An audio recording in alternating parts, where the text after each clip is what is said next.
벌써 3월이 되었습니다. 3월에 하나님의 은혜와 또 평강이 우리 성도들의 삶 가운데 가득 넘치시기를 간절히 축복합니다. 지난 월요일에 지인의 소개로 구로구에 있는 한 회사에 가서 거기 이제 점심때에 신호 예배를 드리더라고요. 그래서 설교를 하고 왔습니다. 설교를 끝나고 예배를 마치고 나서 대표님이 갑자기 목사님 식사를 좀 같이 할 수 있겠냐고 이렇게 말씀하시더라고요. 전혀 이제 예정엔 없던 건데 그래서 뭐 할 수는 있는데 순간적으로 고민이 좀 됐어요. 왜냐하면 좀 제 입장에서는 불편한 자리잖아요. 전혀 모르는 분들하고 식사를 해야 되니까 순간적으로 어떻게 해야 되나 고민하다가 알겠다고 이제 같이 하자고 해서 식사 장소로 이동하는데 이동하면서도 괜히 내가 한다고 그랬나 그러고서 이제 갔습니다. 그래서 밥을 먹는데 뭐 이런저런 얘기하다가 앞에는 대표님이 앉아 계시고 옆에 이제 임원들이 있고 직원들도 있고 근데 뭐 제가 다 모르는 분들이에요. 그러니까 밥을 먹으면서도 제가 얼마나 힘들었겠습니까. 근데 이제 뭐 이런저런 얘기하다가 교회 이야기가 나와서 뭐 교회 또 뭐 건축 얘기하다가 또 노숙인 뭐 이런 얘기도 나오고 그랬는데 이 대표님이 관심을 많이 보이시더라고요. 그래서 이것저것 또 물어보시고 그래서 이렇게 사역을 합니다. 해왔습니다. 얘기했더니 식사 다 끝나고 나서 이제 그런 말씀하시더라고요. 목사님 저희 회사에서 쌀값을 좀 지원하고 싶습니다. 그래서 이제 한 달에 20만 원씩 해서 1년인지 2년인지 제가 잘 못 들었어요. 근데 또 물어보기가 그래서 안 물어봤는데 그래서 1년이면 240만 원, 2년이면 이제 480만 원을 제가 벌어왔다. 뭐 그런 얘기를. 박수 칠 정도는 아니고. 그 얘기 하려고 그런 게 아니라 이제 좀 우리가 좀 식사 자리도 좀 편안한 자리가 있고 좀 불편한 자리도 있다. 그 얘기 하려고 한 겁니다. 그래도 불편한 자리였는데 하기를 잘했다. 이제 그런 생각이 들었습니다. 예수님도 누가복음을 읽다 보면 식사를 많이 하셨어요. 그런데 참 이 자리가 불편했겠다 하는 자리가 바로 오늘 본문에 나오는 그 이야기입니다. 36절을 한번 볼까요? 36절에 보시면 한 바리새인이 예수께 나와서 자기와 함께 식사합시다 이렇게 초대를 해요. 자기 집으로 초대를 합니다. 그런데 여러분 이 바리새인은 이렇게 복음서를 읽다 보면 예수님이 이렇게 예수님과 갈등을 일으키고 충돌을 일으켰던 사람들 중에 대표적인 사람들이 바리새인이잖아요. 뭐 사두개인이나 서기관 이런 사람들 종교 지도자들하고는 예수님이 늘 갈등을 일으켰고 그들도 이렇게 예수님의 그 말 한마디에 꼬투리 잡으려고 이렇게 살피고 그 꼬투리 하나 잡아가지고 물고 늘어지고 이런 사람들이거든요. 막 엿보고 막 이런 사람들인데 물론 이제 바리새인들 중에는 니고데모와 같이 또 아리마대 사람 부자 요셉처럼 예수님을 마음속으로 깊이 존경하고 그리고 그 말씀이 옳다고 생각을 하는 사람들도 있었지만 드러내놓고 예수님을 공개적으로 지지하기가 어려웠습니다. 자기 그 당의 입장이 있기 때문에 그런 사람들도 있었지만 대부분은 사실 예수님을 적대시했거든요. 여기 나와 있는 이 시몬이라고 하는 이 사람도 사실은 예수님을 정말 존경해서 교제하고 싶어서 식사를 초대한 게 아닙니다. 이 당시 문화라고 해요. 예수님이 지금 이제 많은 인기를 얻고 있고 많은 사람들이 예수님께 몰려가서 말씀도 듣고 예수님을 통해서 여러 가지 기적이 일어나고 그러니까 이제 떠오르는 지도자입니다. 근데 이제 이 지도자가 자기 마을에 왔는데 그 마을에 있는 종교 지도자가 이렇게 그 다른 지도자를 초청해서 식사를 하는 것이 하나의 관례였다고 합니다. 그러니까 사실 어쩔 수 없이 한 겁니다. 근데 이제 이 사람이 얼마나 예수님을 무례하게 대했는지 나중에 이제 그 부분을 말씀을 드릴 텐데요. 그런 자리였어요. 그런 자리, 저 같으면 안 갔을 텐데 예수님은 그런 자리인 줄 알면서도 가셨습니다. 그래서 36절만 읽어도 참 예수님이 참 어려운 자리에 가셨구나 이렇게 우리가 생각을 할 수 있습니다. 그런데 그 동네에 죄를 지은 한 여자라고 이렇게 표현을 합니다. 이 여인의 이름은 나오진 않아요. 또 어떤 죄인지도 모르겠어요. 그런데 동네 사람들한테 이미 낙인을 찍혀 있는 상태입니다. 죄인이라고 하는 주홍 글씨가 붙어 있는 그러한 여인이었습니다. 학자들은 추측하기로는 아마 좀 성적인 죄를 지었을 거다 이렇게 이야기를 하는데 좀 상당 부분 일리가 있는 이야기입니다. 근데 이제 이 여자가 향유, 아주 비싼 향유를 가지고 이 예수님이 이 바리새인 시몬이라고 하는 사람의 집에 오신다는 이야기를 먼저 듣고 언제 들어와 있는지는 모르겠는데 이 여인이 그 예수님 이당 유대인들은 식사를 할 때 좀 약간 비스듬히 누워서 먹거든요, 밥을. 근데 그 예수님의 발 뒤로 그 발 곁에 옆에까지 와서 거기서 갑자기 막 눈물을 쏟아내는 겁니다. 근데 이제 이 눈물이 한두 방울 쏟아진 것이 아니라 예수님의 발을 자기 머리카락으로 닦아낼 정도의 그러한 눈물, 엄청난 양의 그 눈물로 이렇게 적셨다고 이렇게 이야기하거든요. 그러니까 한두 방울이 아니라는 얘기입니다. 그래서 눈물로 그 발을 적시고 자기 머리카락으로 닦고 그다음에 그 발에 입맞추었습니다. 상당히 조금 성적으로 관능적인 행동이라고 할 수 있는데요. 그리고 나서 이제 향유를 부었습니다. 근데 아무도 제지를 하지 못했어요. 그만큼 이 여인의 행위가 아마도 굉장히 절실했던 모양입니다. 근데 집 주인이었던 바리새인 시몬이라는 사람도 와 이게 뭐야 이제 하면서 정신을 차리고 보니까 지금 예수님한테 어떤 여자가 이 죄인이라고 낙인 찍혀 있는 이 여자가 이런 행동을 하는 겁니다. 그러니까 그가 그 마음속에 이렇게 생각을 품었습니다. 만약에 이 예수란 자가 정말 선지자가 맞다면, 하나님 보내신 선지자가 맞다면 자기를 만지는 이 여자가 누구이고 그리고 어떠한 자인 줄, 죄인인 줄 알았더라면 말렸을 거다. 자기 발에 입맞추지 못하게 했을 거다. 근데 그걸 제지하지 않는다라고 하면서 비난의 화살을 오히려 뭐 여인한테도 돌리지만 예수님께 지금 돌리고 있는 그런 장면입니다. 그래서 근데 이제 그 다음에 예수님께서 이 시몬의 생각을 아시고 시몬에게 야 내가 너한테 할 말이 있다. 시몬이 말씀하십시오. 그러면서 이제 한 이야기를 합니다. 어떤 사람에게 빚 주는 사람에게 빚진 자 둘이 있는데 하나는 500데나리온의 빚을 졌고 하나는 50데나리온의 빚을 졌는데 둘 다 갚을 능력이 없다. 우리 집사님들 예를 들긴 좀 그렇고 우리 목사님들이 저한테 빚을 졌다고 한번 생각을 해보세요. 윤여명 목사님이 저한테 50억의 빚을 졌고 황 목사님이 5억의 빚을 졌다면 근데 제가 아무리 봐도 저 목회해가지고는 뭐 평생 갚아도 갚을 수 없는 돈이에요. 갚을 수 없는 금액입니다. 그러니까 제가 어느 날 불러다 놓고 그냥 없던 걸로 합시다. 탕감을 해줬어요. 그러면 누가 더 저한테 감사한 마음을 갖겠습니까? 둘 다 감사하겠죠. 평생을 모시겠습니다. 뭐 이렇게 하겠지만 50억을 탕감받은 사람이 훨씬 더 감사하겠죠. 그렇죠? 그 이야기고 당연한 이야기인데 그 이야기를 예수님께서 하시면서 예수님이 뭐라고 이야기하시냐면 44절 보세요. 44절에 그 여자를 보시면서 시몬에게 이렇게 이야기합니다. 이 여자를 보느냐? 이 여자를 보느냐.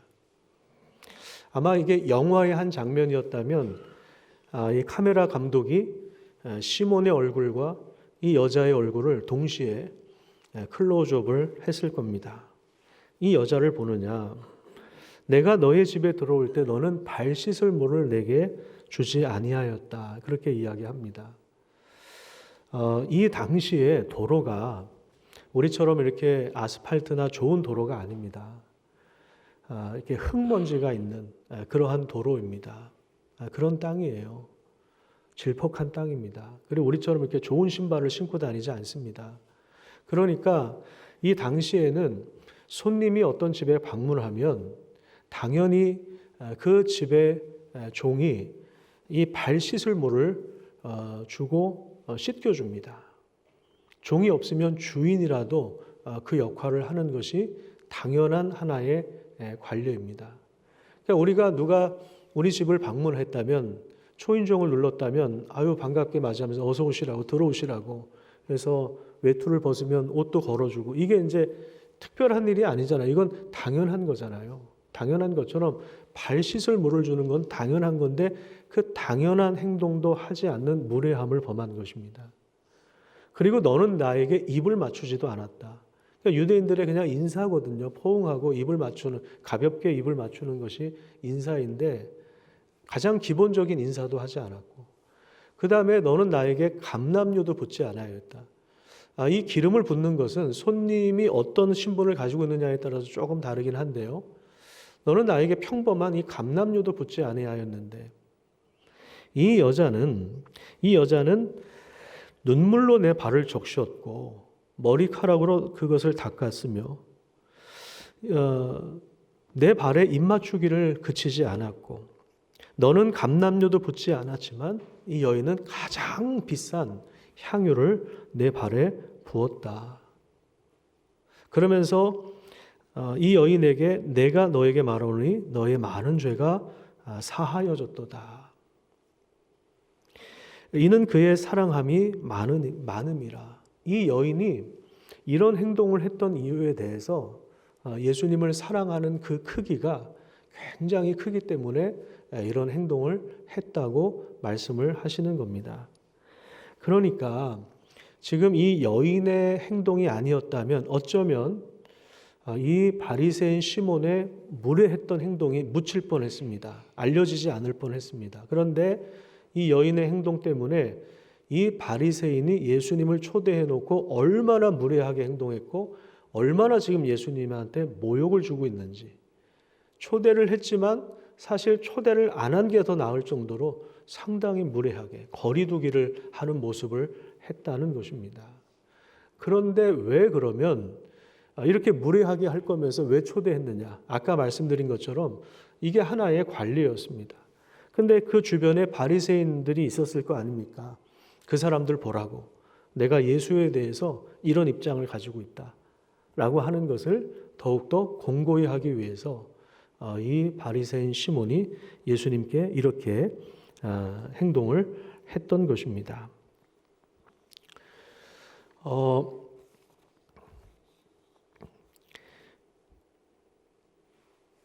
그런 의미에서 이 지금 사실 사람의 마음은 다 똑같잖아요. 그러니까 나를 인정해주고 나를 환대해주고 정말 좋아하는 사람들과의 식사 자리는 우리가 기분 좋게 갈 수 있지만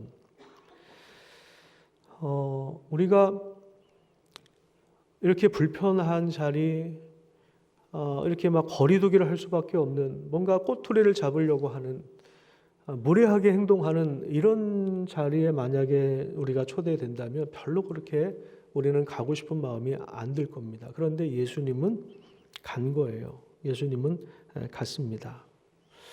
여러분 이 여인의 입장에서 한번 생각을 해봅시다.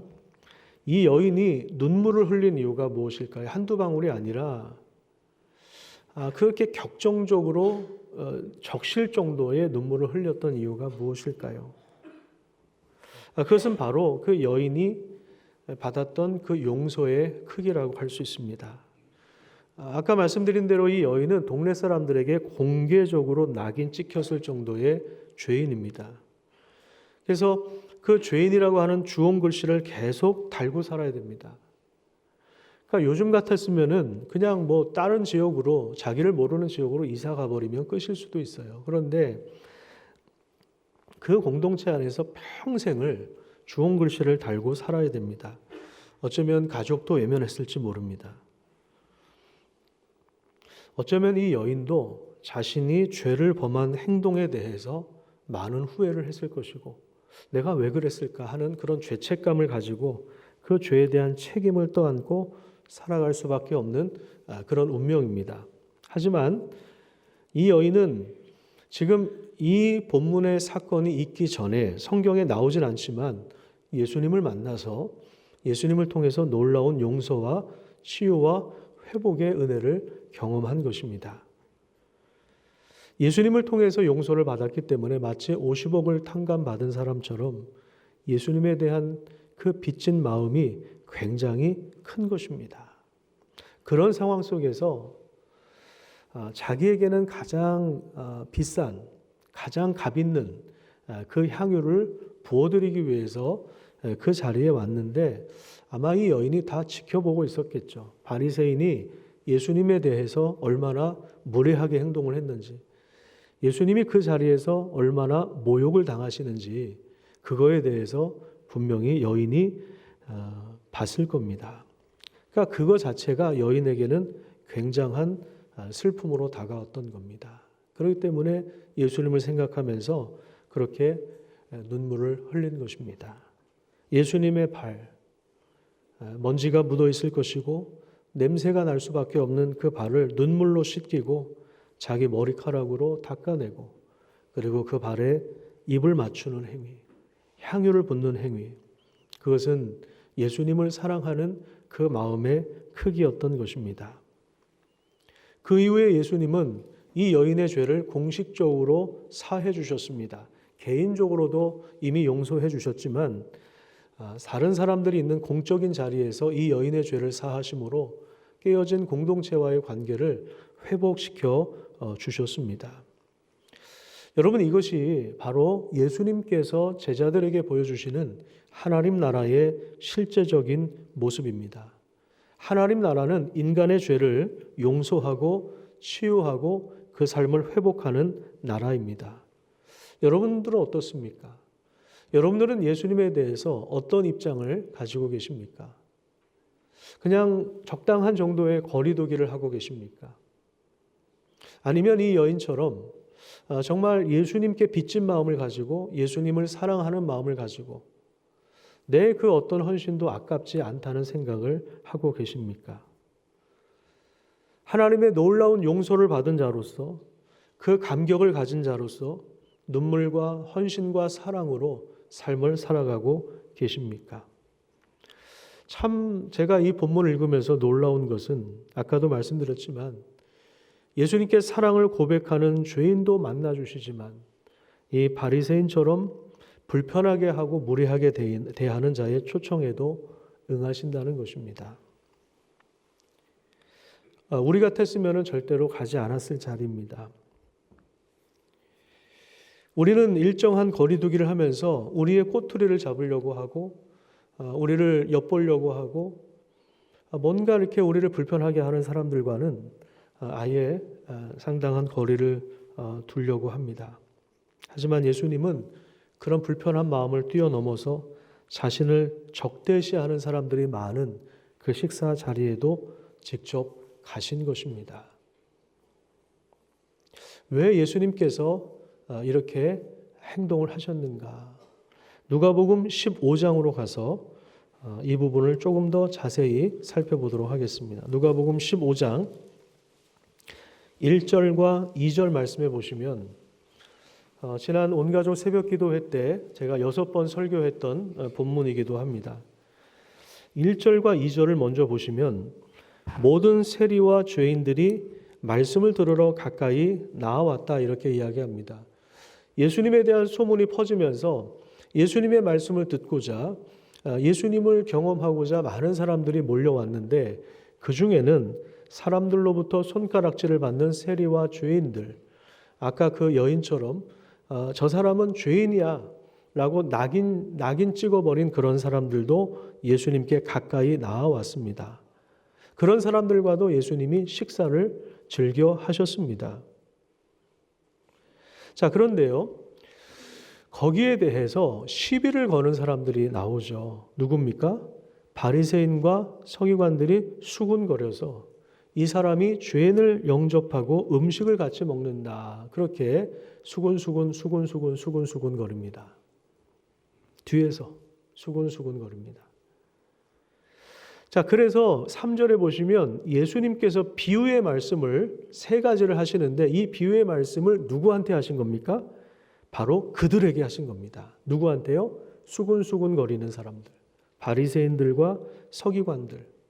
뭔가 꼬투리를 잡으려고 하는, 항상 그 시비를 걸려고 하는 이런 사람들, 그 관계를 불편하게 만드는 그런 사람들에게 예수님이 이 말씀을 들려주신 것입니다. 그래서 세 가지 비유의 말씀이 나오죠.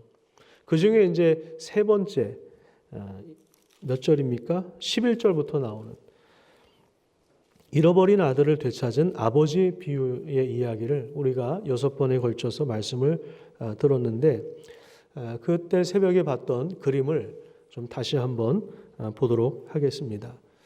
잠깐 이 그림에 대해서 온가족 새벽기도회에 못 오신 분들을 위해서 또 친절하게 다시 좀 간단하게 좀 다시 한번 정리를 해드리자면, 이 그림은 네덜란드 화가 렘브란트의 작품인데요.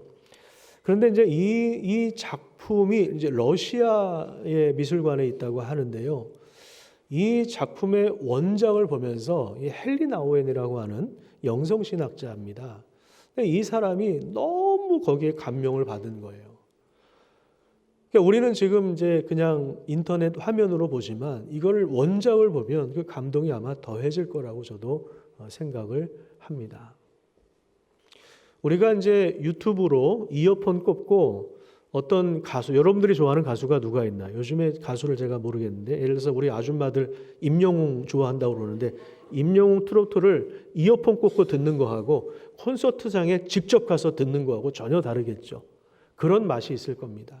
그러니까 헨리 나우엔이라는 사람이 러시아에 있는 미술관에 가서 이 작품을 보는데 여기에 이제 푹 빠져가지고 그냥 하루 종일 그냥 앉아 있는 거예요.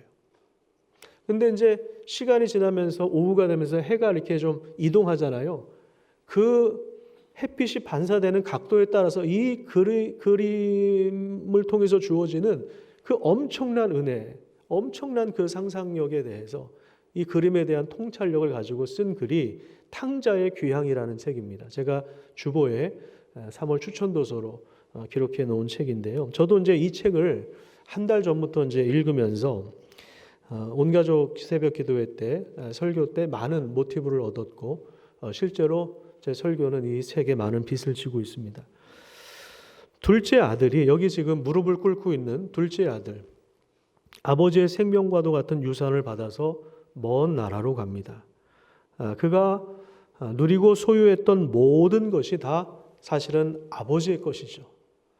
그래서 멋진 옷과 자동차와 그리고 그의 지식과 예술적인 능력과 창의적인 능력과 그가 소유하고 누릴 수 있는 모든 것이 아버지의 것인데, 아버지를 등지고 아버지의 관계를 깨뜨리고 그리고 아버지의 음성이 들리지 않는 먼 나라로 갔을 때 그의 삶은 방탕할 수밖에 없었고 그가 가진 모든 것은 다 낭비될 수밖에 없었습니다. 그리고 마지막은 가장 비참한 자리로 떨어졌을 때 그때 이제 비로소 아버지의 집을 떠올려서 다시 돌아가기로 결심을 하죠. 그런데 자기도 염치가 없으니까 더 이상 아버지의 아들임을 감당할 수 없어서 그냥 굶어 죽지나 말자, 아버지의 종으로 들어갈 생각을 하고 그렇게 아버지를 만납니다.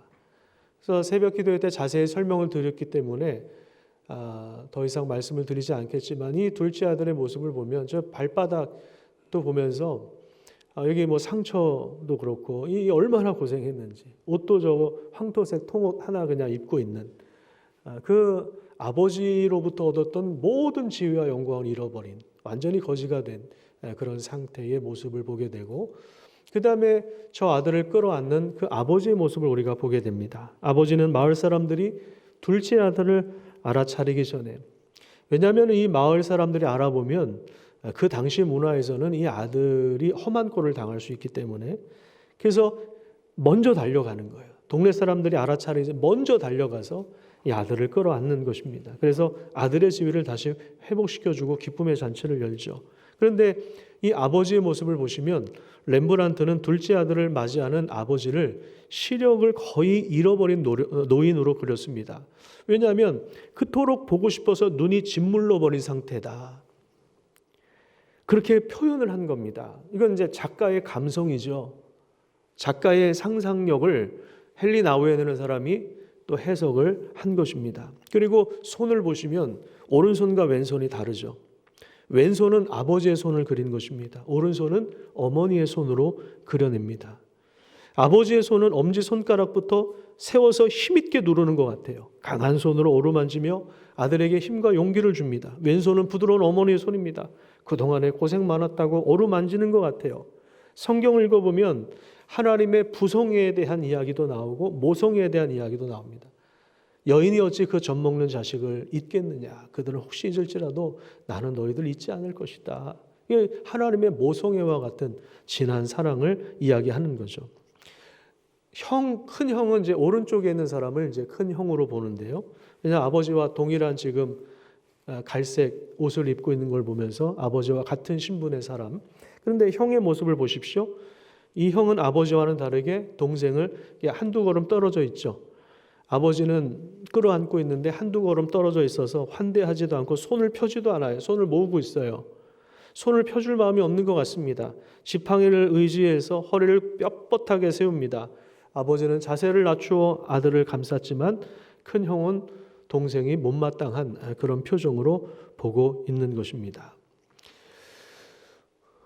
그래서 이 큰 형이 어떤 사람이냐? 바로 이제 바리새인과 서기관, 수군수군 거리는 이 바리새인 시몬과 같은 예수님을 초대해 놓고 무례하게 행동했던 그런 사람으로 해석을 하는 것이고, 이 처참하게 깨지고 죄를 짓고 비참한 자리에 떨어진 이 둘째 아들을 그 세리들과 창녀들과 주홍글씨로 낙인 찍힌 그 여인처럼 그런 사람들로 이제 해석을 하는 거죠. 자, 그런데 제가 이 책을 읽으면서 가장 그 놀랬던 그 내용이 뭐냐면, 저 둘째 아들의 모습을 보면서 이 헨리 나우엔이라는 사람이 누구를 보았냐면 바로 하나님의 아들 예수를 본 것입니다.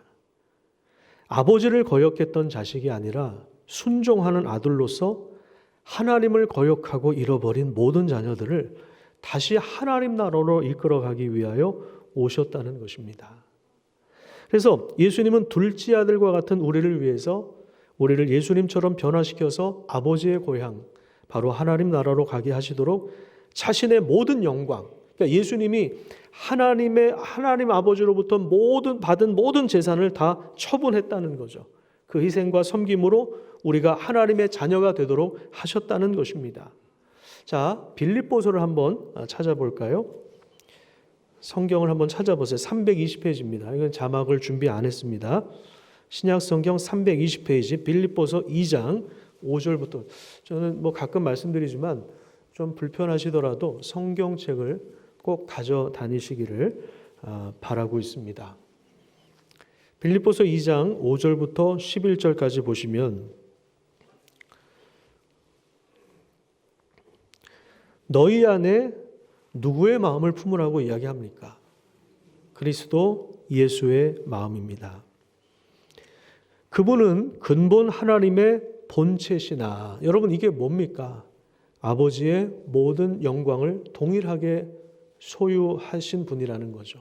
마치 이 둘째 아들이 아버지의 생명과도 같은 모든 것을 다 가지고 나온 것처럼, 예수님도 하나님과 근본 동일한 본체시나 하나님과 같은 신성과 영광을 가지셨지만 오히려 자기를 비워서 종의 형체를 가지사 사람들과 같이 되셨고 사람의 모양으로 나타나셔서 자기를 낮추시고 죽기까지 복종하신 상태가 된 것입니다.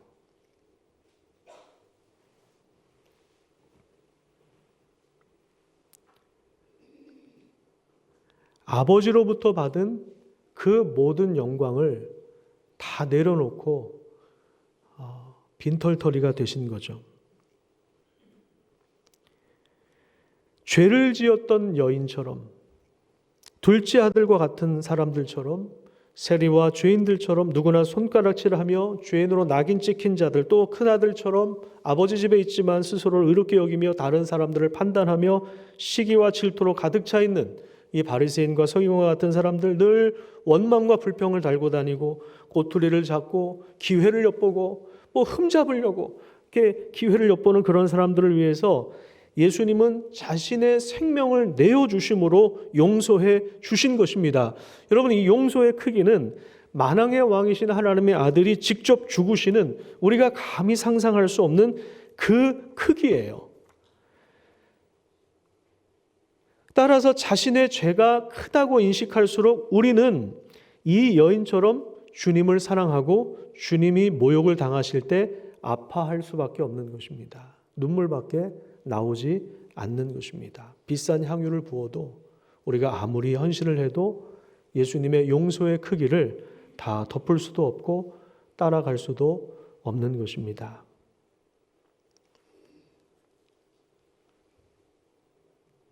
둘째 아들은 자기 죄 때문에 완전히 빈털터리가 되었지만 하나님의 아들 예수 그리스도는 하나님 아버지께 순종하시기 위하여 하나님의 그 모든 영광을 내려놓고 우리와 같이 되셔서 가장 비참한 자리에, 가장 저주받은 자리에 떨어지셔서 가장 낮은 자리로 가셔서, 그래서 그 바리새인과 같은 그 자기를 무례하게 대하는 그런 사람들이 있는 곳에서 식사를 하실 수 있었다는 것입니다. 우리 같았으면은 당연히 안 가죠.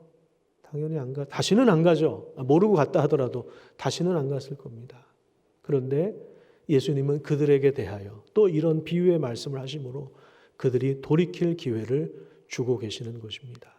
자기를 배신한 베드로를 향해서도 아침을 차려주시면서, 부활 이후에 생선을 구워주시며 직접 아침을 차려주시면서 내가 나를 사랑하느냐, 3번 부인했잖아요. 3번 내가 나를 사랑하느냐, 베드로를 회복시키시고. 그럼 가룟 유다도요, 예수님이 그가 돌이킬 수 있도록 끝까지 예수님은 노력을 하셨거든요. 그러니까 하나님의 그 영광을 가졌던 그 예수님께서 가장 낮은 곳으로, 그래서 그 모든 죄인들을 큰 아들 같은 사람도 있고 작은 아들 같은 사람들, 모든 부류의 죄인들을 하나님 아버지의 집으로 데리고 가려고 하는 그 아들의 모습, 그 아들이 그 아들을 품고 계시는 그 모습을 보면서 그 성부 하나님과 아들 예수님을 떠올리는 그 부분이 저는 굉장히 그 책을 읽으면서 좀 인상적으로 다가왔는데, 여러분들은 별로 이렇게 감동이 없는 것 같아요. 제가 아마 설명을 잘 못해서 그런 것 같습니다.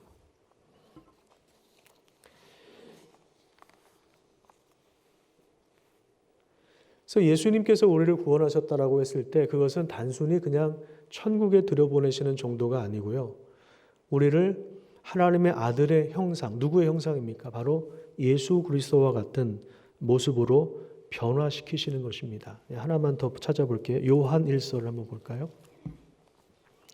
이 구원이라고 하는 것이 얼마나 대단한 건지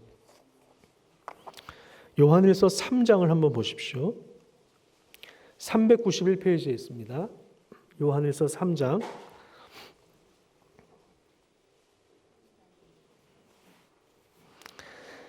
3장 2절 말씀해 보시면, 사랑하는 자들아 우리가 지금은 하나님의 자녀라.